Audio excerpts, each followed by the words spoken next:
Velkommen til Mariager Salgcenter. Jeg hedder Leif Skaarup, jeg er ansat som direktør her på stedet, og jeg er rigtig stolt over det sted, vi har fået bygget op her i Mariager. Vi er en meget anderledes turistattraktion end det, man normalvis møder.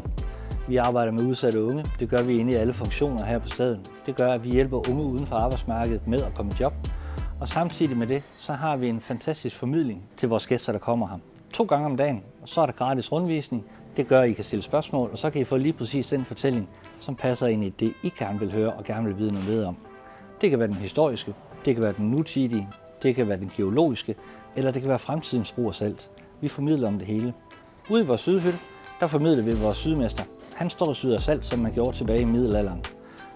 Derude kan vi få den oplevelse at være med til at se, hvordan saltkrystallerne dannes på overfladen og falder til bunds. Og du kan selv være med til at skrabe det sammen, og så få den smagsprøve med hjem af det, som du har stået og produceret sammen med sydmesteren. Det er en fantastisk oplevelse.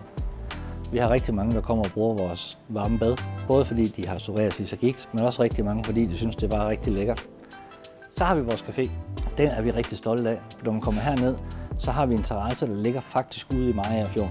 Mariager Fjord, den er jo dømt til at være Danmarks smukkeste fjord, og det lever den så sandelig op til, når man kommer og besøger os her om sommeren.